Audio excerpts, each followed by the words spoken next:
covering Northern California. You're watching Action News Now. Coverage you can count on.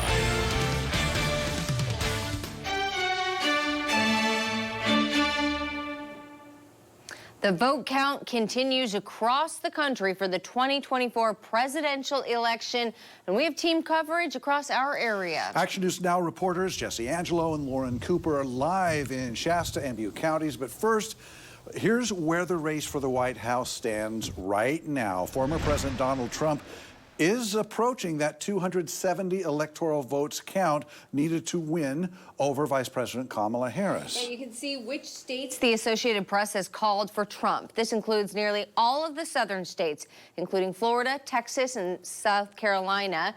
He has 248 electoral votes. Harris right now has 214. Now, Harris has won a majority of the Northeast. That includes New York, Connecticut, and Washington, D.C. Now, her campaign co-chair says she won't be speaking tonight and that they do believe that they still have votes to count. All eyes are on these swing states that you see here, all leaning toward Donald Trump, but we know that could change.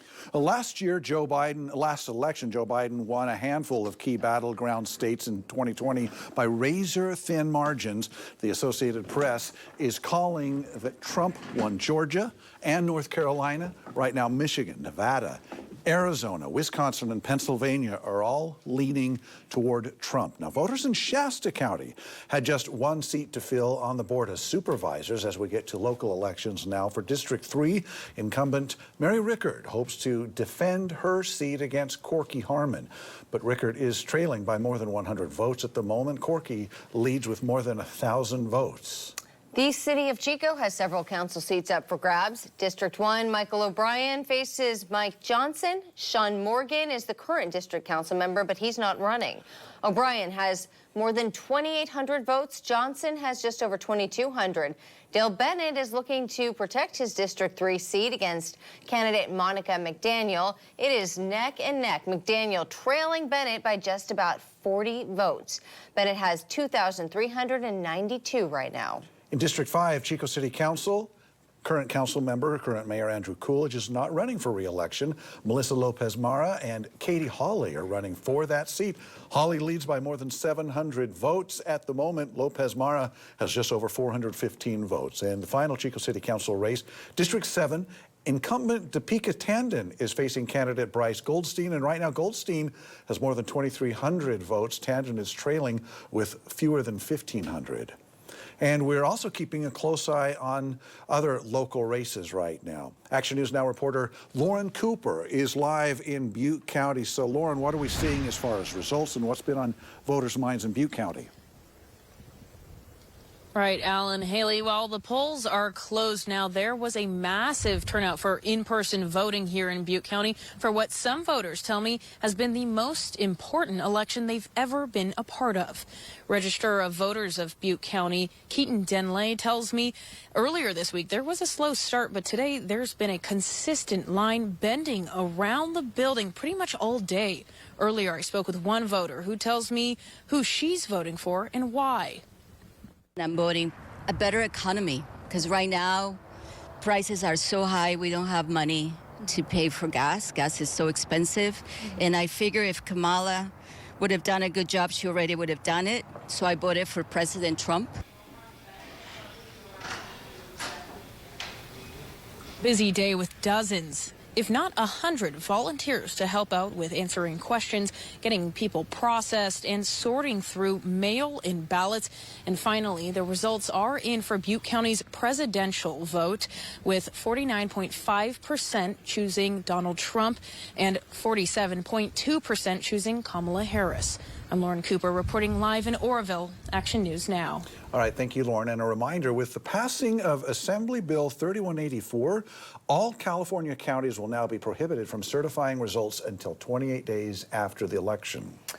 And Chief Meteorologist Howie Gordon is tracking windy conditions out there. Dangerous fire weather yet again, Howie. Yes, still relatively on the dry side, even with that rain last week, but we're seeing the moisture levels in the atmosphere go down. But again, winds on the strong side, and that will keep on going right through Wednesday before diminishing later in the day on Wednesday as we head into Thursday. But these are mostly all in the right order here. Willows I had to do last second, so yeah, there we are with 36 miles per hour. But look at some of these winds in Paradise, 43-mile-per-hour winds. So yes, a windy day. Still, I'm tracking some gusts, 28, 32-mile-per-hour range in portions of the area. Again, we'll start to see these recover overnight, but they're starting to lower that dry, sinking air from the north, lowering our moisture levels. Then temperatures, those are on the cooler side. Those are not too bad, but again, we have the wind advisories, and then add the wind advisories into the mix. What else do we have? That's right, Haley just talked about it. We are looking at red flag warnings, but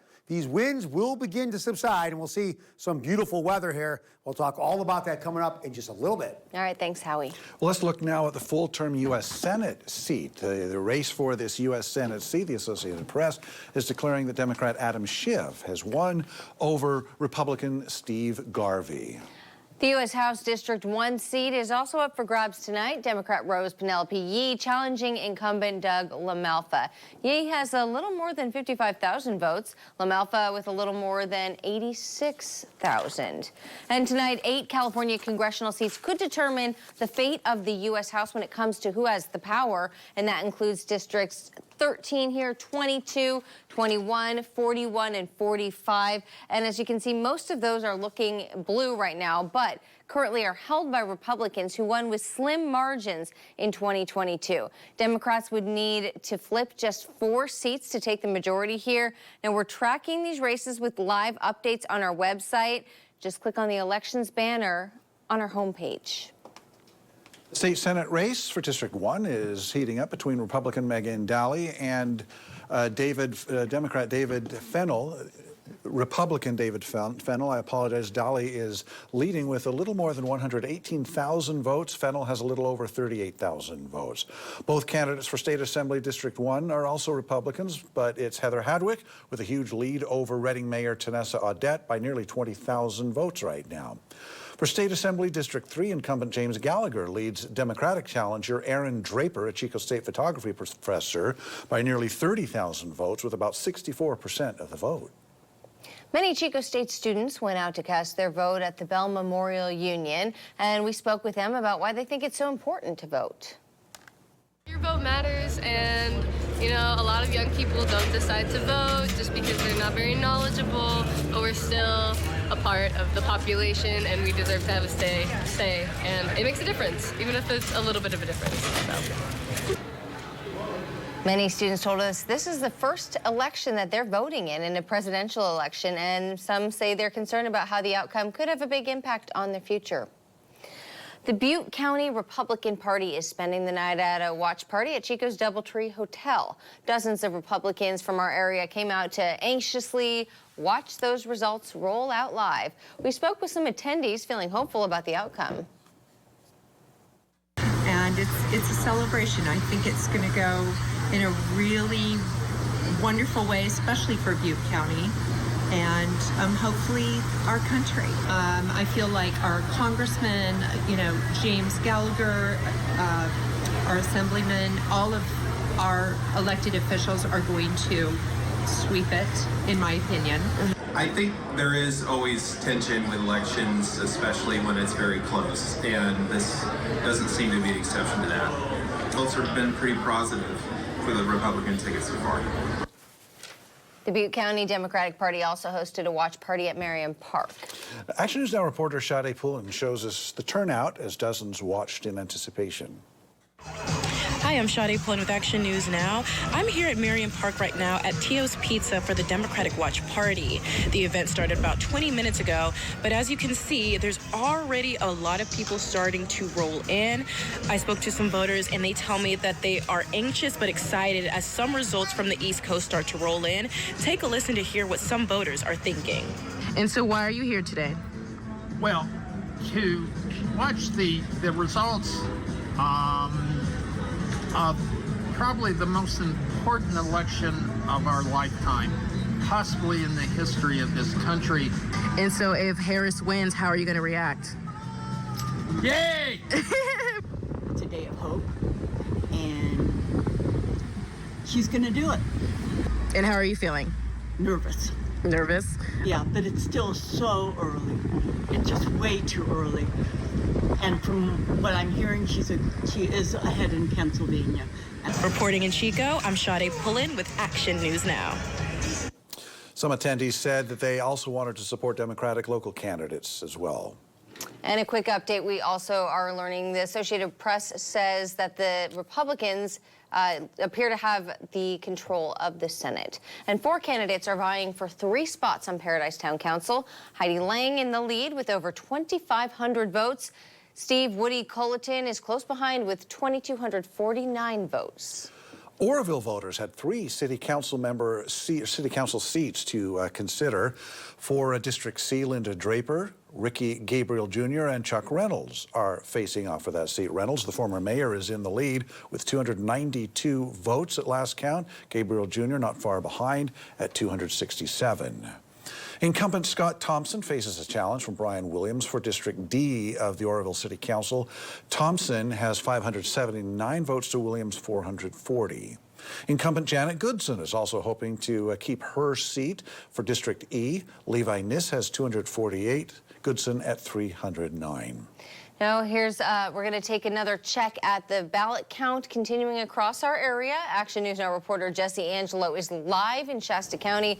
Jesse, what was the mood like for voters in this historic day and evening?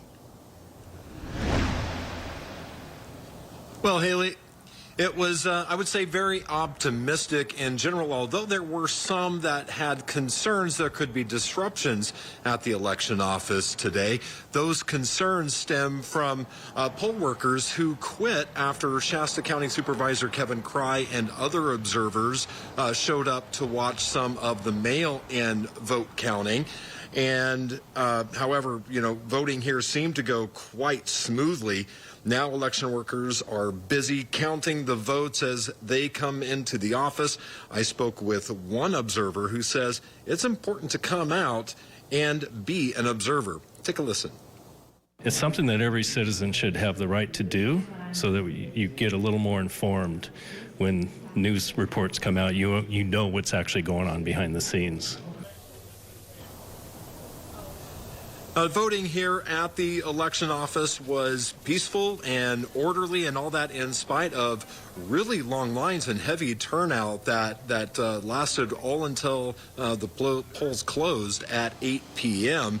And I'm told that the counting will continue well into the night. Live in Reading, Jesse Angelo, Action News Now. Thanks, Jesse. We do have all our local races updated with the latest numbers on our website. Just click on the red election results banner on our homepage. Now, for Reading, there are 5 different candidates for 2 city council seats. And in the lead is Paul Danuka with 3,700 votes. Michael Letow is in second with more than 1,800 votes. And Joshua Johnson is currently in third place at about 1,500 votes. Anthony Spangler, Aaron Resner, and Mark Mazzano are also running for city council for a 2-year term. Resner is in the lead by a small margin with 2,710 votes. Mazzano just over 2,400 votes. In Red Bluff, there are 2 out of 5 city council seats up for grabs this election. Mark Clements is in the lead with 772 votes. Junior Gonzalez is close behind with 767 votes. And Veronica Carroll is in third with 647 votes. Well, the race for the White House is, well, it's getting tense. We'll look at how the electoral votes are stacking up for our next commander-in-chief. And the numbers pouring in across our area, how it's looking for a new sales tax measure that could support emergency services here at home. That's straight ahead. We're tracking Measure F in Shasta County, which requires a 2/3 majority to pass. Yeah, and right now the measure has 309 yes votes and 128 no votes. If passed, it would pay for services in the Bernie Fire Protection District through an estimated property tax increase of $75 a year for single-family homes. Measure Q in Shasta requires a simple majority. It has about 4,100 no's, 2,400 yes votes. It would create a process for filling vacancies if elected officials don't serve out their full term. Now to Butte County's Measure H. Right now, Measure H has more than 4,200 yes votes and about 42,000, that is, yes votes, 21,000 no's, and it does need a simple majority to pass.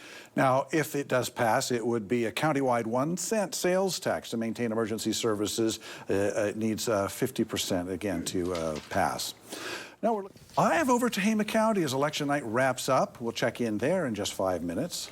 And Chief Meteorologist Howie Gordon is tracking conditions out there for us. Howie? All right, we'll start off with our temperatures for today. Really starting to cool down as we navigate through fall, and I know closing in on winter. Look at those temperatures today. Now, that is beautiful, beautiful weather with sunshine, but when the winds, and you saw the winds earlier, 35, 40-mile-per-hour winds, that will be chilly even with temperatures like this, and while we're still kind of trying to acclimate to what's going on. Okay, low temperatures tonight. In the 50s in the valley, I got to fly through this one. We got a lot of coverage here. In the higher ups, temperatures around 30 degrees tomorrow, around 70-ish, but we're still going to be on that windy side. Here's what we got. Storms moving around. Now, there's a chance after the weekend that we maybe see some rain with storms dropping down. We'll be windy again for tomorrow. And looking ahead, I talked about it. There's a chance that we see those showers after the weekend as storms move down and temperatures start to drop down as well. All right, thanks, Howie. The night is not over for election workers. A live report on the latest numbers from Tehama County in 2 minutes. Right now, votes continue to come in. This is a look at the map right now for electoral votes for President of the United States. Now, we have just learned from the Associated Press that they are calling Pennsylvania, I believe, 18 more electoral votes to Donald Trump. The polls are closed in California, but workers are still counting votes in Tehama County. And Action News Now reporter Margot Rowe is there live in Red Bluff. So, Margot, have all the ballots been brought to the elections office at this point? Haley, yes, indeed. All of the voting center ballots have been brought to the Tehama County Elections Office behind me. This is where they were actually collecting the ballots, and they actually just cleared out the last table. But if you want to take a look at your screen here, this is what it looked like earlier. Thousands of ballots have already been taken in, many already counted. With the early voting mail-in ballots already counted too. And another round of unofficial results should be coming in shortly. But some voters I spoke with tell me they plan to keep an eye on the results. You guys plan to keep tabs on the unofficial results as they start to? Yeah, definitely. I'm super curious as to just, you know, the presidential side of it is super important, but I don't feel like we're going to get those results. But the in-state stuff on the taxes and everything like that, and the stuff inside of Tehama County that we voted on here, just curious as to, yeah, so we'll keep tabs on it at least until we go to bed.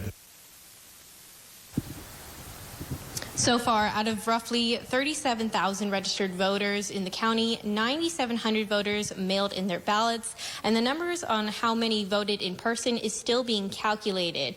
Now, the county clerk tells me that they plan to push one more updated result before midnight, so we'll hopefully see that within the next couple minutes. Reporting live in Red Bluff, I'm Margot Rowe for Action News Now. All right, thanks, Margot. Voters in Red Bluff had to decide on Measure R. Right now, it has more than 1,300 yes votes, 768 no votes. It needs a 2/3 majority to pass. If approved, a 0.75% sales tax would go toward road improvements within the city. The tax would last 25 years. Voters in Corning had to appoint 2 empty seats on the city council. Competing for the spots are Jose Chuy Valerio in the lead with 376 votes. Brooke Smith has 280, and Michelle Shelley Hargens has 342. 3 seats are up for grabs on the Orland City Council. Incumbents Chris Dobbs, Jeffrey Tolley, and Bruce Roundy, they face off against these other candidates here, and you can see the results right there with Brandon Smith, J.C. Tolley, and J.C. Toll and Jeffrey Tolley, all with similar votes right now, with Brandon Smith at 450. Terry Barr is close behind Smith with 436 votes. So voters across the country were pulled to the polls, what drew Glenn County voters to perform their civic duties tonight.